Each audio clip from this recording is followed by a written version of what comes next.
بسم اللہ الرحمن الرحیم۔ شروع اللہ کا نام لے کر جو بڑا مہربان نہایت رحم والا ہے۔ طاسین میم، یہ کتاب روشن کی آیتیں ہیں۔ اے پیغمبر صلی اللہ علیہ وآلہ وسلم، ہم تمہیں موسیٰ اور فرعون کے کچھ حالات مومن لوگوں کے سنانے کے لیے صحیح صحیح سناتے ہیں کہ فرعون نے ملک میں سر اٹھا رکھا تھا اور وہاں کے باشندوں کو گروہ گروہ بنا رکھا تھا۔ ان میں سے ایک گروہ کو یہاں تک کمزور کر دیا تھا کہ ان کے بیٹوں کو ذبح کر ڈالتا اور ان کی لڑکیوں کو زندہ رہنے دیتا۔ بے شک وہ مفسدوں میں سے تھا، اور ہم چاہتے تھے کہ جو لوگ ملک میں کمزور کر دیے گئے ہیں ان پر احسان کریں اور ان کو پیشوا بنائیں اور انہیں ملک کا وارث بنائیں، اور ملک میں ان کو قدرت دیں، اور فرعون اور حامان اور ان کے لشکر کو وہ چیزیں دکھائیں جس سے وہ ڈرتے تھے۔ اور ہم نے موسیٰ کی ماں کی طرف وہی بھیجی کہ اس کو دودھ پلاؤ، پھر جب تم کو اس کے بارے میں کچھ خوف ہو تو اسے دریا میں ڈال دینا، اور نہ تو خوف کرنا اور نہ رنج کرنا، ہم اس کو تمہارے پاس واپس پہنچا دیں گے اور بعد میں اسے پیغمبر بنا دیں گے۔ سو فرعون کے لوگوں نے اس کو اٹھا لیا، اس لیے کہ نتیجہ یہ ہونا تھا کہ وہ ان کا دشمن اور ان کے لیے موجب غم ہو۔ بے شک فرعون اور حامان اور ان کے لشکر غلطی پر تھے۔ اور فرعون کی بیوی نے کہا کہ یہ میری اور تمہاری دونوں کی آنکھوں کی ٹھنڈک ہے، اس کو قتل نہ کرنا، شاید یہ ہمیں فائدہ پہنچائے یا ہم اسے بیٹا بنا لیں۔ اور وہ انجام سے بے خبر تھے۔ اور موسیٰ کی ماں کا دل بے قرار ہو گیا۔ اگر ہم ان کے دل کو مضبوط نہ کر دیتے تو قریب تھا کہ وہ اس غم کو ظاہر کر دیتی۔ ہم چاہتے تھے کہ وہ مومنوں میں رہیں۔ اور والدہ موسیٰ نے اس کی بہن سے کہا کہ اس کے پیچھے پیچھے چلی جا، تو وہ اسے دور سے دیکھتی رہی اور ان لوگوں کو کچھ خبر نہ تھی۔ اور ہم نے پہلے ہی سے اس پر دائیوں کے دودھ حرام کر دیے تھے۔ تو موسیٰ کی بہن نے کہا کہ میں تمہیں ایسے گھر والے بتاؤں کہ تمہارے لیے اس بچے کو پالیں اور اس کی خیر خواہی سے پرورش کریں۔ سو ہم نے اس طریق سے ان کو ان کی ماں کے پاس واپس پہنچا دیا تاکہ ان کی آنکھیں ٹھنڈی ہوں اور وہ غم نہ کھائیں۔ اور معلوم کر لیں کہ اللہ کا وعدہ سچا ہے، لیکن اکثر لوگ نہیں جانتے۔ اور جب موسیٰ جوانی کو پہنچے اور بھرپور جوان ہو گئے تو ہم نے ان کو حکمت اور علم عنایت کیا، اور ہم نیکوکاروں کو ایسا ہی بدلہ دیا کرتے ہیں۔ اور وہ ایسے وقت میں شہر میں داخل ہوئے کہ وہاں کے باشندے بے خبر ہو رہے تھے، تو دیکھا کہ وہاں دو شخص لڑ رہے تھے، ایک تو موسیٰ کی قوم کا ہے اور دوسرا ان کے دشمن میں سے۔ تو جو شخص ان کی قوم میں سے تھا اس نے دوسرے شخص کے مقابلے میں جو موسیٰ کے دشمنوں میں سے تھا مدد طلب کی، تو موسیٰ نے اس کو مکہ مارا اور اس کا کام تمام کر دیا۔ کہنے لگے کہ یہ تو شیطانی کام ہوا، بے شک وہ انسان کا دشمن ہے، کھلا بہکانے والا ہے۔ بولے کہ اے پروردگار، میں نے اپنے آپ پر ظلم کیا، سو تو مجھے بخش دے۔ تو اللہ نے ان کو بخش دیا، بے شک وہ بخشنے والا ہے، مہربان ہے۔ کہنے لگے کہ اے پروردگار، تو نے جو مجھ پر مہربانی فرمائی ہے تو میں بھی آئندہ کبھی گنہگاروں کا مددگار نہیں بنوں گا۔ الغرض صبح کے وقت شہر میں ڈرتے ڈرتے داخل ہوئے کہ دیکھیں کیا ہوتا ہے، تو ناگہاں وہی شخص جس نے کل ان سے مدد مانگی تھی پھر ان کو پکار رہا ہے۔ موسیٰ نے اس سے کہا کہ تو بڑا بہکا ہوا ہے۔ پھر جب موسیٰ نے ارادہ کیا کہ اس شخص کو جو ان دونوں کا دشمن تھا پکڑ لیں، تو وہ بول اٹھا کہ جس طرح تم نے کل ایک شخص کو مار ڈالا تھا اسی طرح چاہتے ہو کہ تم مجھے بھی مار ڈالو؟ تم تو یہی چاہتے ہو کہ ملک میں ظلم و ستم کرتے پھرو، اور یہ نہیں چاہتے کہ صلح کرانے والوں میں سے ہو جاؤ۔ اور ایک شخص شہر کی پرلی طرف سے دوڑتا ہوا آیا، بولا کہ اے موسیٰ، اہل دربار تمہارے بارے میں مشورہ کرتے ہیں کہ تم کو مار ڈالیں، سو تم یہاں سے نکل جاؤ، میں تمہارا خیر خواہ ہوں۔ چنانچہ موسیٰ وہاں سے ڈرتے ڈرتے نکل کھڑے ہوئے کہ دیکھیں کیا ہوتا ہے، اور دعا کرنے لگے کہ اے پروردگار، مجھے ظالم لوگوں سے نجات دے۔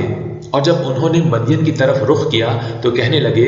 امید ہے کہ میرا پروردگار مجھے سیدھا رستہ بتائے۔ اور جب مدین کے پانی کے مقام پر پہنچے تو دیکھا کہ وہاں لوگ جمع ہو رہے اور اپنے مویشیوں کو پانی پلا رہے ہیں، اور ان کے ایک طرف دو عورتیں اپنی بکریوں کو روکے کھڑی ہیں۔ موسیٰ نے ان سے کہا تمہارا کیا کام ہے؟ وہ بولی کہ جب تک چرواہے اپنے جانوروں کو لے نہ جائیں ہم پانی نہیں پلا سکتے، اور ہمارے والد بڑی عمر کے بوڑھے ہیں۔ تو موسیٰ نے ان کے لیے بکریوں کو پانی پلا دیا، پھر سائے کی طرف چلے گئے اور کہنے لگے کہ پروردگار، میں اس کا محتاج ہوں کہ تو مجھ پر اپنی نعمت نازل فرمائے۔ تھوڑی دیر کے بعد ان میں سے ایک عورت جو شرماتی اور لجاتی چلی آتی تھی موسیٰ کے پاس آئی، کہنے لگی کہ تم کو میرے والد بلاتے ہیں کہ تم نے جو ہمارے لیے پانی پلایا تھا اس کی تم کو اجرت دیں۔ پھر جب وہ ان کے پاس آئے اور ان سے اپنا ماجرا بیان کیا تو انہوں نے کہا کہ کچھ خوف نہ کرو، تم ظالم لوگوں سے بچ آئے ہو۔ ایک لڑکی بولی کہ ابا، ان کو نوکر رکھ لیجئے، کیونکہ بہترین نوکر جو آپ رکھیں وہ ہے جو توانا ہو، امانت دار ہو۔ انہوں نے موسیٰ سے کہا کہ میں چاہتا ہوں کہ اپنی ان 2 بیٹیوں میں سے ایک کو تم سے بیاہ دو، اس عہد پر کہ تم 8 برس میری خدمت کرو، پھر اگر 10 سال پورے کر دو تو وہ تمہاری طرف سے احسان ہوگا، اور میں تم پر تکلیف ڈالنی نہیں چاہتا، تم مجھے انشاءاللہ نیک لوگوں میں پاؤ گے۔ موسیٰ نے کہا کہ مجھ میں اور آپ میں یہ عہد پختہ ہوا، میں جو مدت چاہوں پوری کروں، پھر مجھ پر کوئی زیادتی نہ ہو، اور ہم جو معاہدہ کرتے ہیں اللہ اس پر گواہ ہے۔ پھر جب موسیٰ نے مدت پوری کر دی اور اپنے گھر کے لوگوں کو لے کر چلے تو طور کی طرف سے آگ دکھائی دی۔ وہ اپنے گھر والوں سے کہنے لگے کہ تم یہاں ٹھہرو، مجھے آگ نظر آئی ہے، شاید میں وہاں سے رستے کا کچھ پتہ لاؤں یا آگ کا انگارہ لے آؤں تاکہ تم آگ تاپو۔ سو جب اس کے پاس پہنچے تو میدان کے دائیں کنارے سے ایک مبارک جگہ میں ایک درخت میں سے آواز آئی کہ اے موسیٰ، یہ میں ہوں، اللہ تمام جہانوں کا پروردگار، اور یہ کہ اپنی لاٹھی ڈال دو۔ سو جب انہوں نے دیکھا کہ وہ حرکت کر رہی ہے گویا سانپ ہے تو پیٹھ پھیر کر چل دیے اور پیچھے مڑ کر بھی نہ دیکھا۔ فرمایا موسیٰ آگے آؤ اور ڈرو مت، تم امن پانے والوں میں ہو۔ اپنا ہاتھ گریبان میں ڈالو تو بغیر کسی عیب کے سفید روشن ہو کر نکل آئے گا، اور خوف دور کرنے کی غرض سے اپنے بازو کو اپنی طرف یعنی سینے سے ملا لو۔ یہ دونوں دلیلیں تمہارے پروردگار کی طرف سے ہیں فرعون اور اس کے درباریوں کے لیے، بے شک وہ نافرمان لوگ ہیں۔ موسیٰ نے کہا اے پروردگار، ان میں کا ایک شخص میرے ہاتھ سے قتل ہو چکا ہے، سو مجھے خوف ہے کہ وہ مجھ کو مار ڈالیں گے، اور ہارون جو میرا بھائی ہے اس کی زبان مجھ سے زیادہ فصیح ہے، تو اس کو میرے ساتھ مددگار بنا کر بھیج کہ میری تصدیق کرے، مجھے خوف ہے کہ وہ لوگ میری تکذیب کریں گے۔ فرمایا ہم تمہارے بھائی کے ذریعے تمہارے بازو کو مضبوط کریں گے اور تم دونوں کو غلبہ دیں گے تو ہماری نشانیوں کے سبب وہ تم تک پہنچ نہ سکیں گے، تم دونوں اور جنہوں نے تمہاری پیروی کی وہی غالب رہیں گے۔ پھر جب موسیٰ ان کے پاس ہماری کھلی نشانیاں لے کر آئے تو وہ کہنے لگے کہ یہ تو جادو ہے جو اس نے بنا کھڑا کیا ہے، اور یہ باتیں ہم نے اپنے اگلے باپ دادا سے تو کبھی سنی نہیں۔ اور موسیٰ نے کہا کہ میرا پروردگار اس شخص کو خوب جانتا ہے جو اس کی طرف سے ہدایت لے کر آیا ہے اور جس کے لیے عاقبت کا گھر یعنی بہشت ہے، بے شک ظالم کامیاب نہیں ہوں گے۔ اور فرعون نے کہا کہ اے اہل دربار، میں اپنے سوا کسی کو تمہارا معبود نہیں جانتا، سو اے حامان میرے لیے گارے کو آگ لگا کر اینٹیں پکا دو، پھر ایک اونچا محل بنا دو تاکہ میں موسیٰ کے معبود کی طرف چڑھ کر اسے جھانک لوں، اور میں تو اسے چھوٹا سمجھتا ہوں۔ اور وہ اور اس کے لشکر ملک میں ناحق مغرور ہو رہے تھے اور خیال کرتے تھے کہ وہ ہماری طرف لوٹ کر نہیں آئیں گے، تو ہم نے اسے اور اس کے لشکروں کو پکڑ لیا، آخر ہم نے انہیں سمندر میں پھینک دیا، سو دیکھ لو کہ ظالموں کا کیسا انجام ہوا۔ اور ہم نے ان کو پیشوا بنایا تھا، وہ لوگوں کو دوزخ کی طرف بلاتے تھے، اور قیامت کے دن ان کی مدد نہیں کی جائے گی، اور اس دنیا سے ہم نے ان کے پیچھے لعنت لگا دی، اور وہ قیامت کے روز بھی بدحالوں میں ہوں گے۔ اور ہم نے پہلی امتوں کے ہلاک کرنے کے بعد موسیٰ کو کتاب دی جو لوگوں کے لیے بصیرت اور ہدایت اور رحمت ہے تاکہ وہ نصیحت حاصل کریں۔ اور جب ہم نے موسیٰ کی طرف حکم بھیجا تھا تو تم طور کے مغربی جانب نہیں تھے اور نہ اس واقعے کے دیکھنے والوں میں تھے، لیکن ہم نے موسیٰ کے بعد کئی امتوں کو پیدا کیا، پھر ان پر ایک لمبی مدت گزر گئی، اور نہ تم مدین والوں میں رہنے والے تھے کہ ان کو ہماری آیتیں پڑھ پڑھ کر سناتے تھے، اور ہاں ہم ہی تو پیغمبر بھیجنے والے تھے۔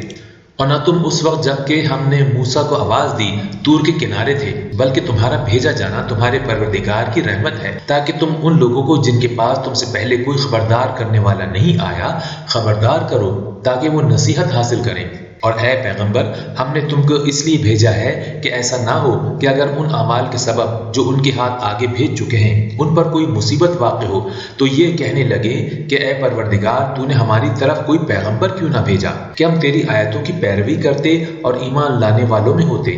پھر جب ان کے پاس ہماری طرف سے حق آ پہنچا تو کہنے لگے کہ جیسی نشانیاں موسیٰ کو ملی تھیں ویسی اس کو کیوں نہیں ملی؟ کیا جو نشانیاں پہلے موسیٰ کو دی گئی تھیں انہوں نے ان سے کفر نہیں کیا؟ کہنے لگے کہ دونوں جادوگر ہیں، ایک دوسرے کے موافق، اور بولے کہ ہم سب سے منکر ہیں۔ کہہ دو کہ اگر سچے ہو تو تم اللہ کے پاس سے کوئی اور کتاب لے آؤ جو ان دونوں کتابوں سے بڑھ کر ہدایت کرنے والی ہو تاکہ میں بھی اسی کی پیروی کروں۔ پھر اگر یہ تمہاری بات قبول نہ کریں تو جان لو کہ یہ صرف اپنی خواہشوں کی پیروی کرتے ہیں، اور اس سے زیادہ گمراہ کون ہوگا جو اللہ کی ہدایت کو چھوڑ کر اپنی خواہش کے پیچھے چلے۔ بے شک اللہ ظالم لوگوں کو ہدایت نہیں دیتا، اور ہم پے در پے ان لوگوں کے پاس ہدایت کی باتیں بھیجتے رہے ہیں تاکہ نصیحت حاصل کریں۔ جن لوگوں کو ہم نے اس سے پہلے کتاب دی تھی وہ اس پر ایمان لے آتے ہیں، اور جب قرآن ان کو پڑھ کر سنایا جاتا ہے تو کہتے ہیں کہ ہم اس پر ایمان لے آئے، بے شک یہ ہمارے پروردگار کی طرف سے برحق ہے اور ہم تو اس سے پہلے کے حکم بردار ہیں۔ ان لوگوں کو دگنا بدلہ دیا جائے گا کیونکہ صبر کرتے رہے ہیں اور بھلائی کے ساتھ برائی کو دور کرتے ہیں، اور جو مال ہم نے ان کو دیا ہے اس میں سے خرچ کرتے ہیں، اور جب بیہودہ بات سنتے ہیں تو اس سے منہ پھیر لیتے ہیں اور کہتے ہیں کہ ہم کو ہمارے اعمال اور تم کو تمہارے اعمال، تم کو سلام، ہم جاہلوں کو نہیں چاہتے۔ اے نبی صلی اللہ علیہ وآلہ وسلم، تم جس کو دوست رکھتے ہو اسے ہدایت نہیں کر سکتے، بلکہ اللہ ہی جس کو چاہتا ہے ہدایت کرتا ہے، اور وہ ہدایت پانے والوں کو خوب جانتا ہے۔ اور کہتے ہیں کہ اگر ہم تمہارے ساتھ ہدایت کی پیروی کریں تو اپنے ملک سے اچک لیے جائیں۔ کیا ہم نے ان کو حرم میں جو امن کا مقام ہے جگہ نہیں دی، جہاں ہر قسم کے میوے پہنچائے جاتے ہیں بطور رزق ہماری طرف سے، لیکن ان میں سے اکثر نہیں جانتے۔ اور ہم نے بہت سی بستیوں کو ہلاک کر ڈالا جو اپنی عیش والی زندگی میں اترا رہے تھے، سو یہ ان کے مکانات ہیں جو ان کے بعد آباد ہی نہیں ہوئے مگر بہت کم،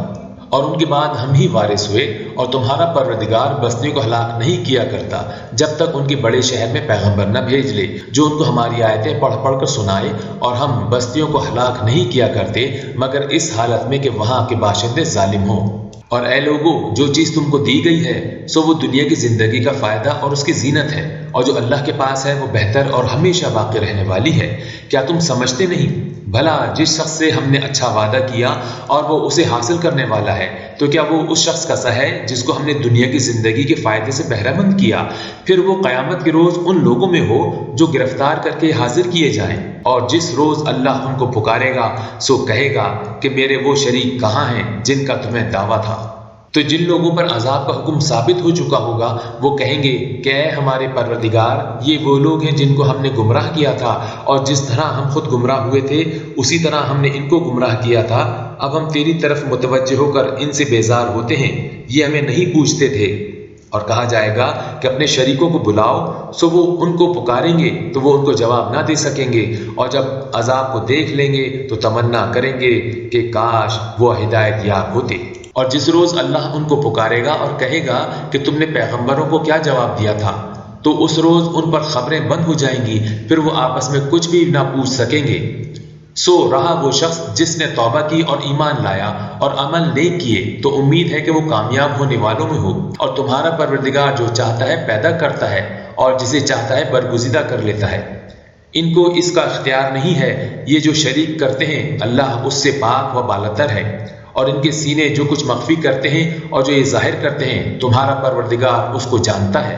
اور وہی اللہ ایسا ہے کہ اس کے سوا کوئی معبود نہیں، دنیا اور آخرت میں اسی کی تعریف ہے اور اسی کا حکم چلتا ہے، اور اسی کی طرف تم لوٹائے جاؤ گے۔ کہو بھلا دیکھو تو اگر اللہ تم پر ہمیشہ قیامت کے دن تک رات کی تاریکی کیے رہے تو اللہ کے سوا کون معبود ہے جو تم کو روشنی لا دے؟ تو کیا تم سنتے نہیں؟